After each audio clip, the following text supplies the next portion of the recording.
Hello, my Gen Psych class. Hello, welcome to week, I guess this is the 5th of the 6th. That doesn't make any sense. This week, after this week, there's 5 more weeks. No, including this week. Okay, never mind. I need to check my calendar or stop or start. Okay, I'll start. All right, end of slideshow. That's not good. That's not good.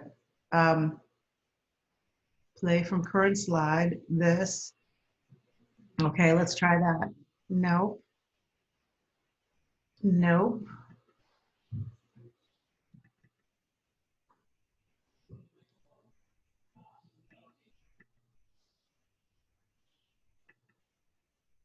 Play from current slide. That shouldn't go to the end. I'm going to stop this because this is not working. Yeah.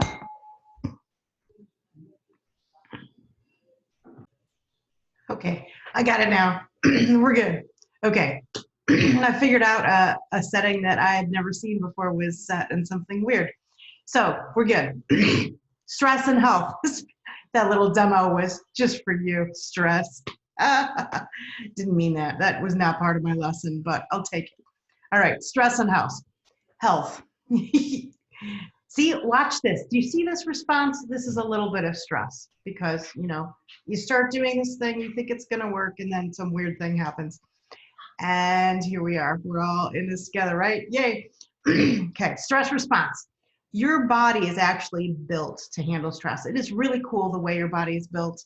It's awesome. Your body is made to be able to handle stress. And so why is it then that we get stressed out? Why do we have trouble with this? And I'll tell you why. We take on too much. And so there's something about our modern society that has created a level of expectation, either our personal expectations of ourselves, societal expectations of us. And I think a lot of it is the amount of nourishment we take in. And I'm not talking just about food. Certainly food is a big part of it. Food, air that we breathe, how much are we even outside? How much are we nourished by the sun? How much do we take on in terms of the things we're supposed to be doing?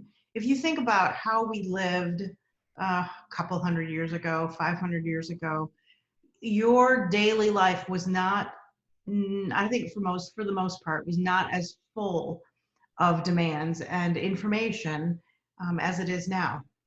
And so I think there's a lot of good reasons why we are kind of as a culture stressed out. Also, we don't sleep like we used to. Our sleep habits are terrible. And so because we're not getting the kind of sleep that we need, what's happening is we're not able to face the stresses that are now normal for our culture in a way that's very useful. So lack of sleep is a big, big deal. All right, so we take on too much. The world gives us too much. We don't nourish ourselves, so we end up stressed. And you think of stress as anything that the body now has to handle. So thinking back again, your body is built for homeostasis. You remember homeostasis is sort of things are the same. And so if things are the same and something happens, then your body has to adjust. And it could be something little, like let's say you start getting hungry. Okay, now you're no longer in the same state of satisfaction that you were before, and the body has to adjust. And so it's telling you, hey, dude, food, feed me, man. Or you get tired, the signal, come back to homeostasis. Or all of a sudden you have to do a lot of sitting instead of walking around. That's stressful for your body. You might think that it's not as stressful as walking around, but that change is something your body has to adjust to. And actually, not getting enough exercise does indeed stress your body. And so you want to get moving around, even if it's just walking around the house. Move around. This time, the crazy time, the Rona, whatever you want to call it, we're not walking around campus anymore. And so you got to figure out, how can you compensate for that? What can you do? Be outside, walk around, get out there. All right. So reduce your stress. What we know research-wise, and I think I mentioned this before, 10 minutes, just 10 minutes being outside will help significantly increase your sense of well-being. All right. So being stressed, it's not just in your head. It's a whole body thing.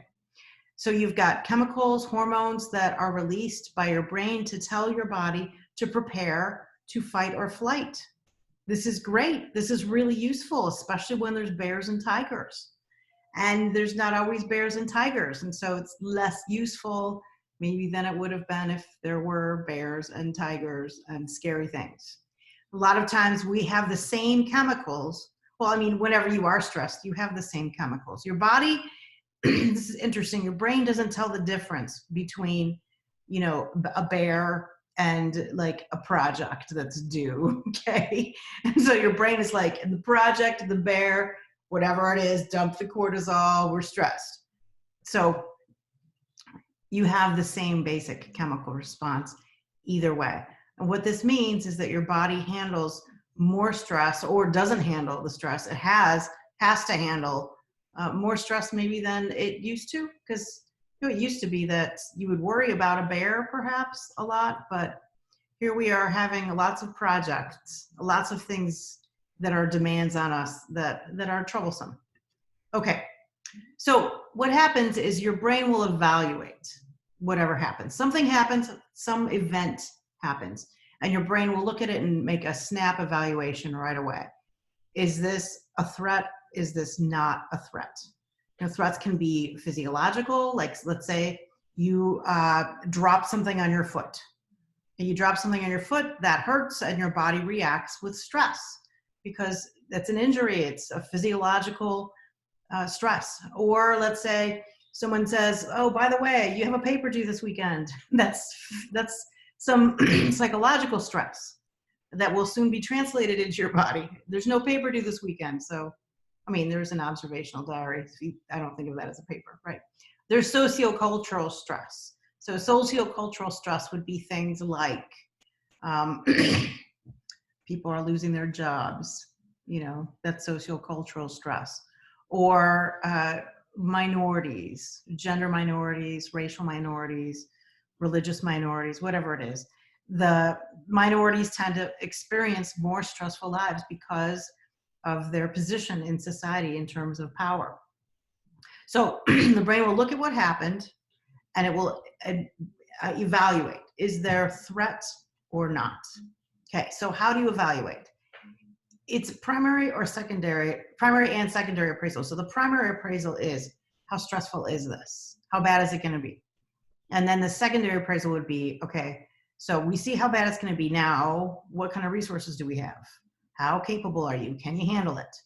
And so it's like anticipating harm. Oh no, this is going to really suck. Or, okay, that looks like a big challenge, but I can do this. I can overcome. I can make this happen. Right? I think most everyone has had the experience of their electricity going out in the house. Sometimes that's stressful. Sometimes it's way stressful. It's always like a little bit stressful because it's nice to be able to see, right? And then you start worrying about the food in the fridge going bad. How long is this going to happen? If you have a paper due, again, and the electricity is out, you might be a little more stressed than the average person. Or if you were working on your paper and you just lost it when the electricity went out, even more stressed. And so you want to look at how stressful is this? And then the second thing is, how capable are you? Now, if you're prepared, if you have a plan, then you usually feel better about the stress.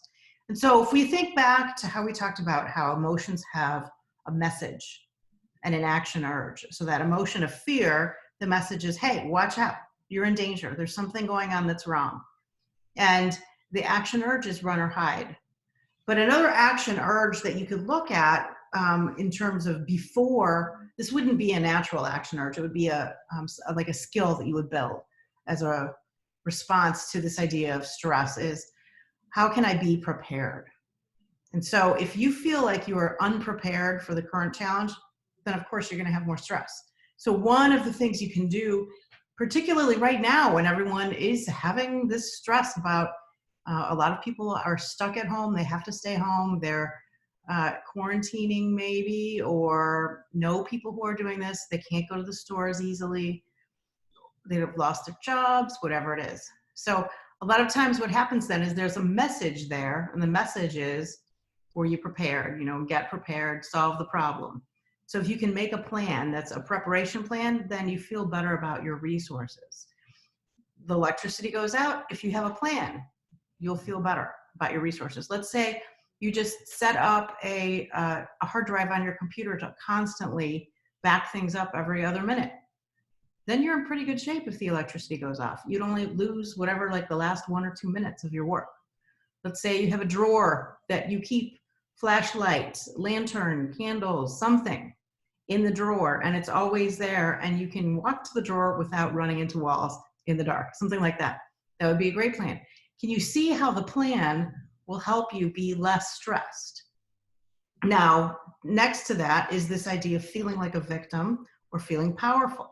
So if you think back to what we just talked about in terms of minorities having trouble with sociocultural stress more so than the majority, then one thing you can think of is it's in part about power.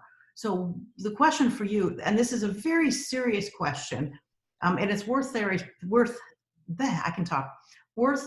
time. It's worth your therapy time. When we talk about sometimes in class, here's a thing. Well, here's a thing. Get prepared so that you can feel powerful, because feeling powerful makes a huge difference in terms of handling stress. And you can do this. You don't have to wait for someone to give you permission. You don't have to think about letting someone else plan for you. You can do this. You can think about it yourself and imagine, okay, what do I need to do so that I can be prepared? What do I need to look at in the future? What might happen that might be a problem this week? So you anticipate potential problems. A lot of times people don't do this. They're not really trained to anticipate potential problems. But if you think about your week and you think, all right, what are the things that I foresee? What if, and I'm not talking about going crazy with the what ifs. I mean, like realistically, what if? What if? Then we look at responses to problems and what would work to be prepared. Then you can prepare ahead of time. When and if the problem actually does come up, you're less stressed. Let's say your in-laws are coming into town on Friday and you have traditionally had a really weird relationship with your mother-in-law. And so you know that Friday will be stressful. Okay, now you can make a plan. The plan might be as simple as, okay, I'm going to have some chamomile tea before she drops by. Or it could be something like, I'm going to go get my nails done. I don't know. I don't find that relaxing. Some people do. Or you might think, what can I do? What are the things that always bug me about my mother-in-law, and how can I fix that? Now, luckily, I mean, I have a great mother-in-law, so I don't have to worry about any of that. But I've heard of people whose mothers-in-law are a little bit weird. Not me, just so that's clear. All right. So threat versus challenge, you anticipate the harm or you anticipate being able to overcome the challenge. That's what we're talking about. Becoming prepared, being powerful. That's a wonderful treatment for stress, for anxiety, and for trauma. We'll talk about those things. Stress can also be a trigger for depression because it affects your morale, it affects your productivity, it affects suicidality. And so when you think about the trouble that people may have with stress, keep in mind that depression might happen as a result of stress. It often is a response because you feel overwhelmed and then you feel like you can't do it. So you need more of a sense of I can do it. So we're going to talk a little bit how to get that. And so when you appraise the threat, how stressful is this? How much of a threat is it? Do I have the resources to handle it or not? If you do have the resources, then of course it's less threatening. And so if it's not a threat, what happens is whatever you do, you will handle this at the maximum of your current level of skill. So let's say your boss calls you and they say, look, we need you to work an extra shift this weekend. Somebody is called out and so we need you to come in. And if you think, okay, well, this is hard, but I can do it, it's fine, then it's not going to feel like a threat and your brain will help you handle it the best that you normally do handle it. If, however, your brain says, oh my gosh, this is a threat, Then a lot of times cortisol happens. You know, we talked about emotion mind and rational mind in class. So when your brain says threat, like I do in class, this is a threat, right? I know you're missing that so much. So if your brain says threat, then you go into emotion mind and hormones take over your body. And you remember how the brain, the frontal lobe is less active when cortisol levels have risen. So then your thinking is less effective because your cortisol levels are high, because you're feeling so much threat, because you think you can't. And so then whatever your skills are, however you handle it, is less useful than it would be in a non-threat situation. You have a harder time. And you also want to remember that when you look at how you did, that's also kind of skewed based on your subjective judgment, not on reality. Sometimes you did just fine, and we tend to think we don't. Okay, so what is really critical, what's critical is how are you appraising the stress? How are you appraising the event? Is it appraised as, oh gosh, I can't do this? Or are you appraising it in a way that is more normative or more realistic? So one thing that a lot of people do is they catastrophize, and they start to think, it will be worse, things will blow up, what if this, what if, it's going to be horrible, the earth was going to end, something like that at the very end of their catastrophe probably. And so what you want to learn to do is something that psychologists call reframing. Reframing means that you put a different frame around what you're talking about. So let's say, I'm trying to think of a good example. Okay, let's say the lights go out again. The electricity goes out and you were working on your paper and you're halfway done and it's due tomorrow. And you're stressed. You're thinking, oh my gosh, how am I going to get it done? So how might you reframe that? Take just a second and think about what might you do to reframe that? How could you see it in a different light?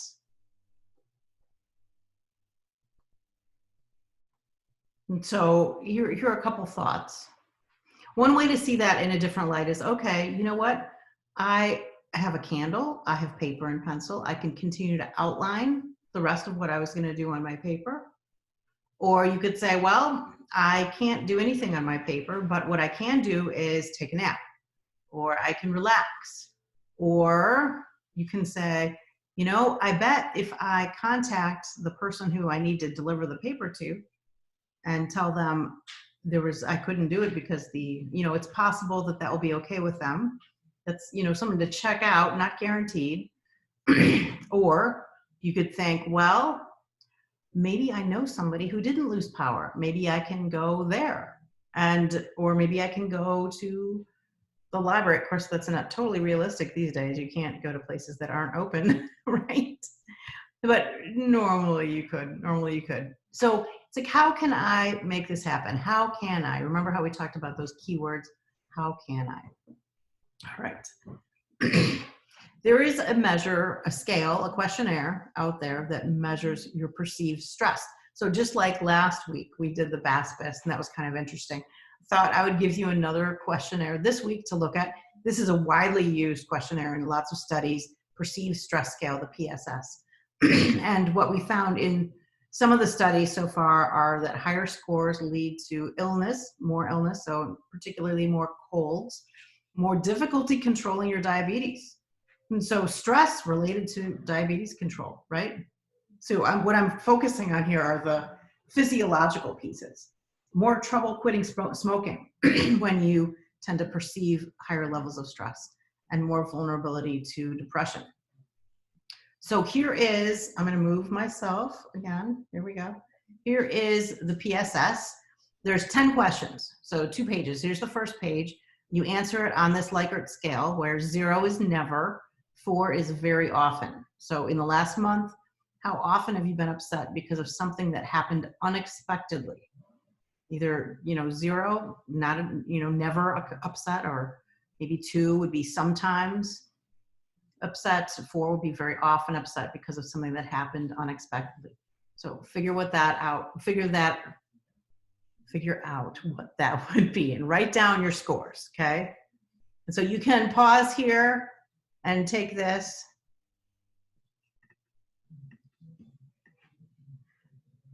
and I'll leave this up. You can pause it. Okay.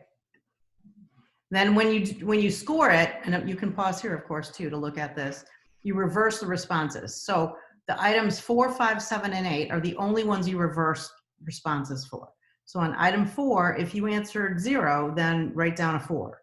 If you answered like 2, then you write down 2. If you answered 3, write down 1.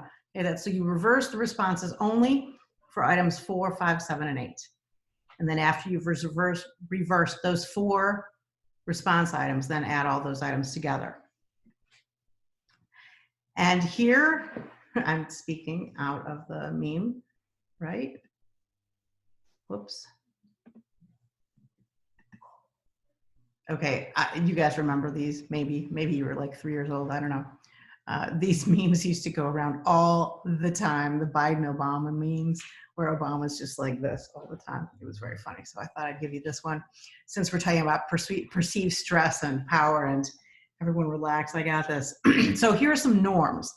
What is a norm? A norm is when a whole bunch of people, it's sort of like the population score would probably be this score. And so as you can see, we have different norms for gender, age, and race. I only put in 18 to 29 because I didn't have enough room on the page to put all of the ages in, but I thought you would find that relevant. So you can see age 18 to 21. I will tell you, 18 to 29-year-olds are more stressed than anyone else was. Everyone else's, older ages, stress went down across the board. So 18 to 29, more stress.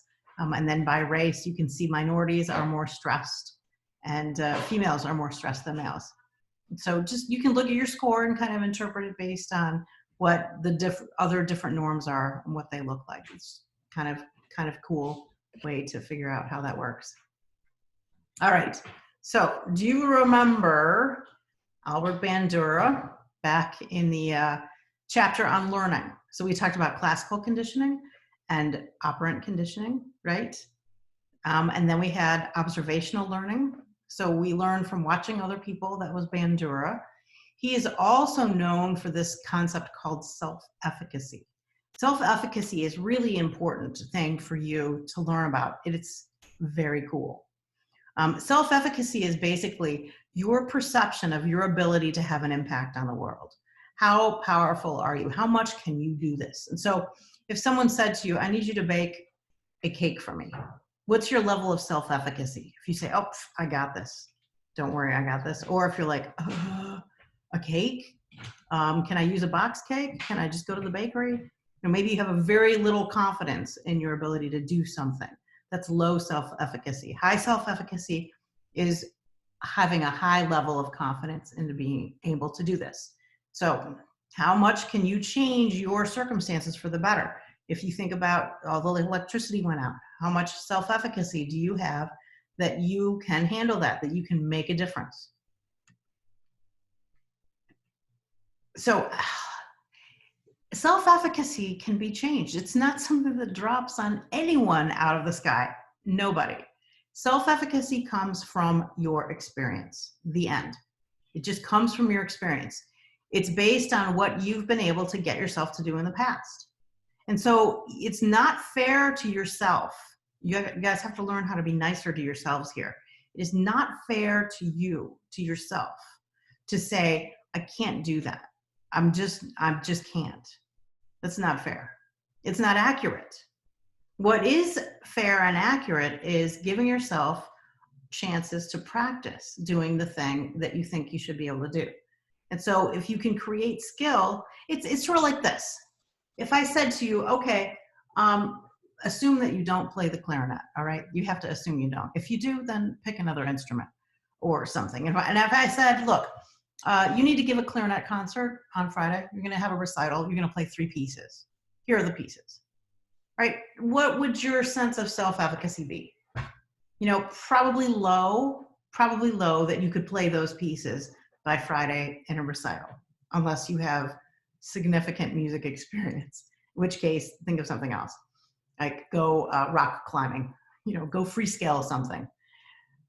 And so the idea here is that there's no way anybody can just drop out of the sky a clarinet recital out of the blue. The only reason somebody with significant music experience would have an easier time with it is because they have significant music experience. Experience is the key. And so what you have to realize is that unless you have spent time doing stuff, you're never going to feel like you can do the stuff. Like nobody can make a cake out of the blue. People have to practice. They have to learn. And so the first cake you make might not be that great because it's practice cake. When I started to do yoga, I laughed at myself. I still laugh at myself. I called it pretend yoga because I had no confidence that it was really good enough to count, and I still pretty much don't. But pretend yoga, I have, a lot more self-efficacy in my pretend yoga than I did when I first started doing pretend yoga, right? Okay, so high levels of self-efficacy are really helpful for your mental health. And so you get those by practicing doing the things, right? High levels increase your sense of control. They lower the negative effects of stress on your body, on your mind, but really importantly on your body. So you need to have the experience, do it over again. Practice. The more you practice, the more confident you are you can do it, the higher your self-efficacy grows. And so the thing that comes right along with this is something that a lot of people your age really struggle with, and that is avoidance. A lot of people your age struggle with avoiding. And it makes sense. Okay, so think of it this way. You lived with your family until you came to college, and there was pressure all the time. You could kind of count on pressure. Most of you could count on it. Most of you could count on some level of interest in your parents in terms of your academic performance, your whatever other, maybe you're in football and your parents were really interested in your football practice, or maybe you played the clarinet and your parents were interested in you playing the clarinet well. And so there was not always just interest, sometimes pressure, sometimes expectations. And so you sort of had this thing that you had to live up to every day, like you're living with your family every day. And there's this sense of, hey, did you do your homework yet? That was going on.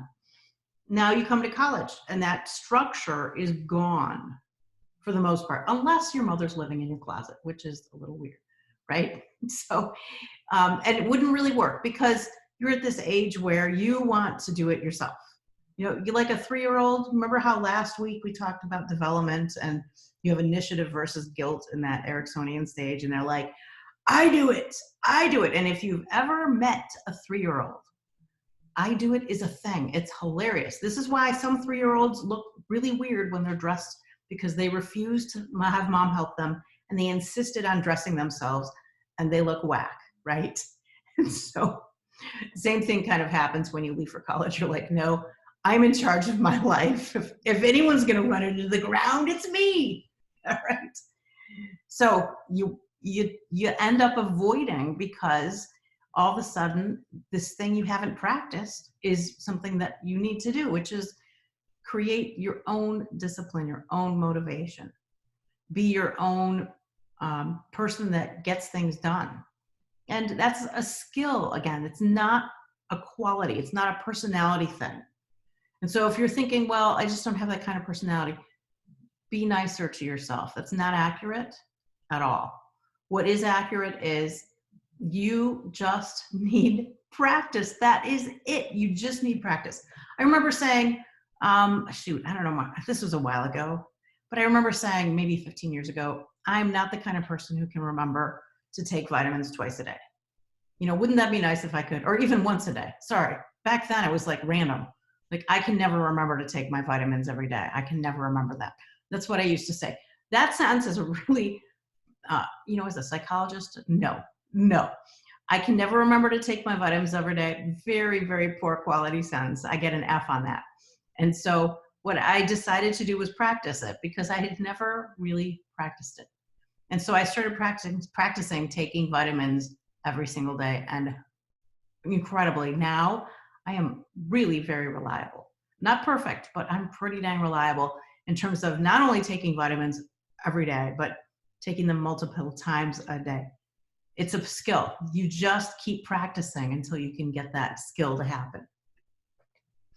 So how do you do this? How do you increase your efficacy? How do you practice? You want to find that sweet spot. Where is it between too hard and too easy? You want to give yourself that sense of, this is something I can do, and it's enough of a stretch that will give me that sense of, yeah, look, I did this. And so if you practice doing moderately difficult things, that increases your sense of, I can do it-ness, or self-efficacy. I can do it-ness. Watch successful people. If your parents are successful, watch them. What do they do? How do they make sure that they get stuff done?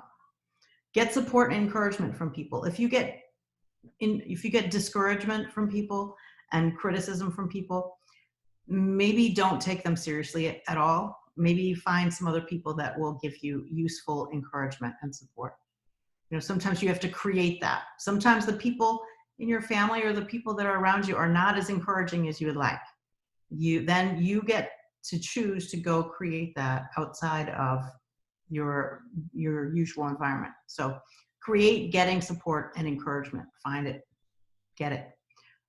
It depends on your effort and persistence. And so don't give up too quickly. Persistence, again, is a skill. Persistence is a skill.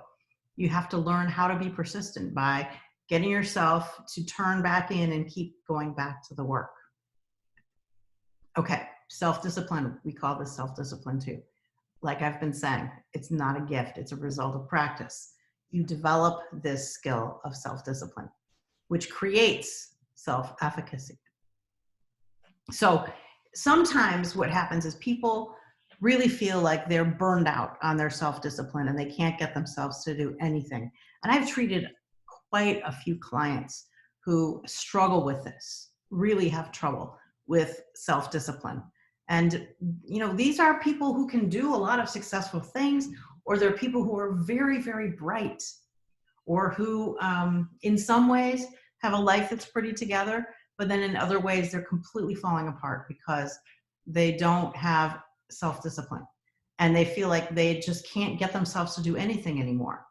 And so here's why that is, in part. One of the reasons why that is because they have put so much pressure on themselves to do something that they burn out. And so they become apathetic when they burn out. So they'll just say, you have to get all your homework and you have to get all A's. You have to, should. All of that happens. And you just can't withstand that forever. That's just not how it's supposed to work. It's like you just can't keep beating the horse to have it run. That's not how anything works. And so then you end up apathetic. And you're like, you know what? I don't even care anymore. I know I'm supposed to do this and I can't get myself to care. Sometimes you also get depressed. And so what I have them do is start with something pretty simple, pretty small, but something that they have to get themselves to do it. And so I usually tell them to, go turn on a lamp as one example. You can think of lots of examples at this level of smallness or skill. Turn on a lamp, turn off a lamp. And so you sit in the chair and you say, okay, I'm going to turn on that lamp. Now, nobody wants to get up out of the chair to go turn on the lamp. That's why we have remote switches. That's why you have the clapper, right? So people just want to stay sitting down and just go like, light, turn on. That's why we have houses now that are wired up sometimes that respond to lights, turn on. And so it's perfect. It's a perfect thing that you have to get up out of your chair, walk over, turn on the light or turn off the light. And then you go sit down and then you wait for like 2 minutes and then you go up, get up and walk over and turn it back on or back off, whatever the case is. And you go back and sit down. Well, this is a pain to do. And so what happens is you're practicing over and over, telling yourself to go do something and then getting yourself to go do it. And anybody can turn on and off a lamp. And so it's not like you can say, well, it was too hard. Because if it was too hard to turn off the lamp, we probably need to start somewhere else. And it's not about self-discipline at that point. That's probably about willfulness. I don't know. Or the fact that both your legs are broken. That would be another explanation, right? Okay. So why stay miserable when you're stuck here with poor self-discipline and avoiding and all the misery and frustration that brings, and that sense of self as having low self-efficacy and feeling like you're not powerful and feeling more stressed and having physical difficulty, you know, physical illness as a result. You can see it's just a miserable place to be. You can change this. You can change this by becoming more powerful in your life. So what you're creating is a sense of mastery.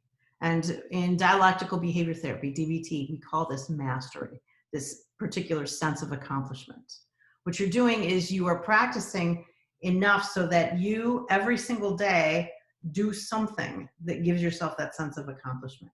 It doesn't matter what it is. You just have to have that sense of accomplishment. It could be that you went out and chopped some wood and you made this beautiful wood pile. And then you're like super proud of that. That totally counts as mastery. It could be that you finished a difficult calculus problem.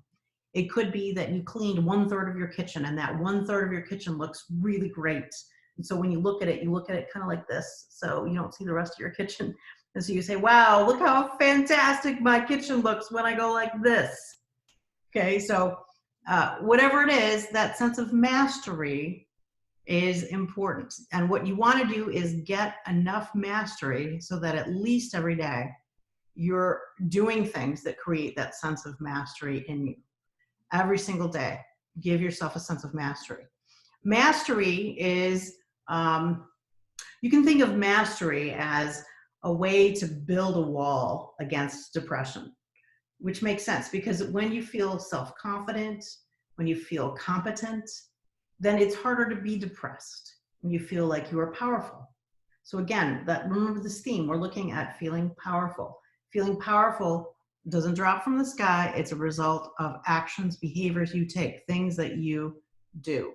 And so particularly now when your schedules are turned upside down and you're not doing your normal things, and you know, if you were in a play at SVU, now you're not really in a play anymore. And so a lot of times the opportunities that you used to have to give yourself a sense of mastery are gone.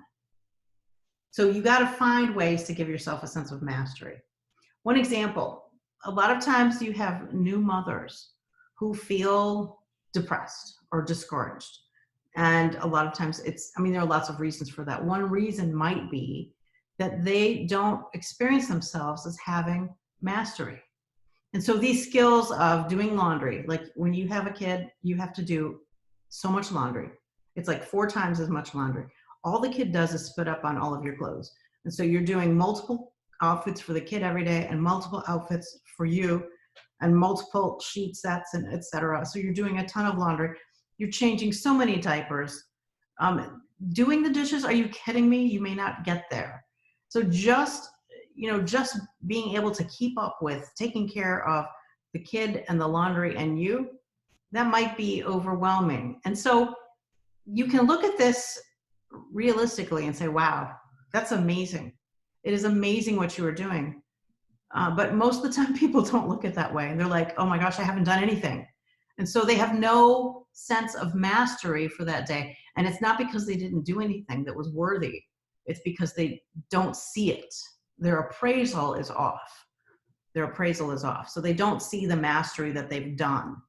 Or even worse, they'll say, well, yeah, I did that, but anybody could do that, right? So I call that brick crushing. I call it brick crushing. So, and that this comes from this idea of every act of mastery helps build that wall against depression. So I think of an act of mastery as a brick that you can put in that wall. So every time you do something that gives you a sense of mastery, you've built another brick that you can put in the wall against depression. And so when you build that brick anyway, and then you look at it and you say, oh, anybody could have done that. I should have done that last week. You know, that was lame. You know, anything like that. I call it brick crushing. You already built the brick and now you're crushing it. It can't go in your wall now because you've wrecked it. So no brick crushing. Train yourself. No brick crushing. All right.